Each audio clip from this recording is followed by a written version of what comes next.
It's time for the latest in national park news.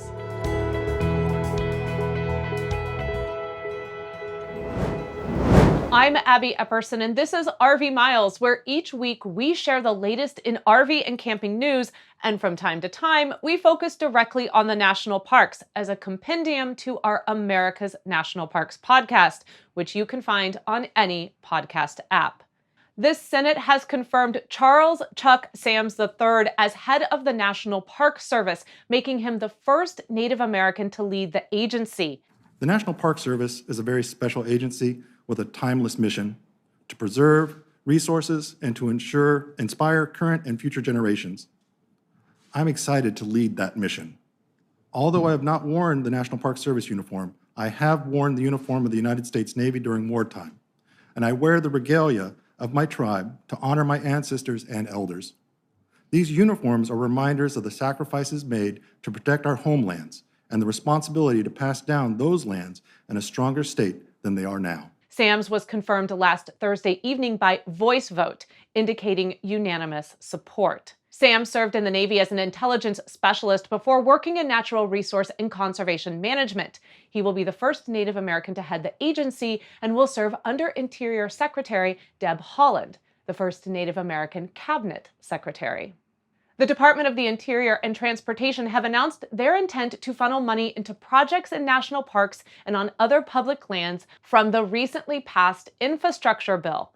Included in the very early stages of talks are technology upgrades, the electrification of major transit fleets, and electric vehicle charging stations. At the Interior Department, the infrastructure deal provides for a 5-year reauthorization of the Federal Transportation Program, which will help invest in repairing and upgrading National Park Service roads, bridges, trails, and transit systems. The law also invests in projects that will help fund bridge replacements, repair ferry boats, and maintain wildlife crossings that keep people and surrounding wildlife safe. The Departments of the Interior and Transportation have had a long partnership for nearly 100 years in what used to be called the Bureau of Public Roads. As the Bureau became modernized throughout the 20th century, major rehabilitation projects and new transit became possible at our nation's most treasured sites, including at Acadia, Grand Canyon, and Zion National Park. This announcement refreshes that partnership.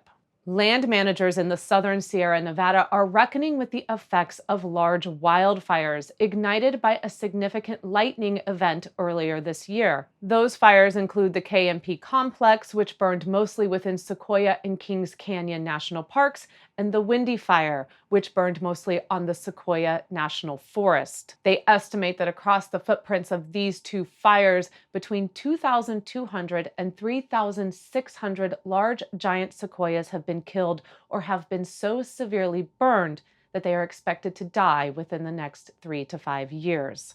Combined with 2020's highly destructive Castle Fire, 13% to 19% of the world's native population of large giant sequoias are gone.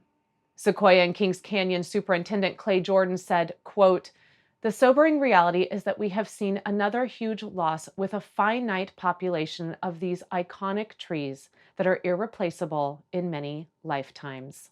Fee increases are set to take place across the park system, including the cost of entering the maze-like fiery furnace at Arches National Park and backcountry and river permits in Canyonlands. The Park Service says the increase will help fund essential maintenance projects and staffing at the parks. Self-guided fiery furnace tickets will be $10 per person, with ranger-led entry $16 per person. Backcountry permits at Canyonlands will now require a $5 per person per night fee in addition to the $36 reservation fee. River permits will jump $5 per person to $25, plus the $36 reservation fee for the party and a $6 recreation.gov fee. At Rocky Mountain National Park, an increase of between $5 and $15 is being proposed for front country campgrounds, along with a $5 increase in park entrance fees, jumping the daily entry for a vehicle to $30.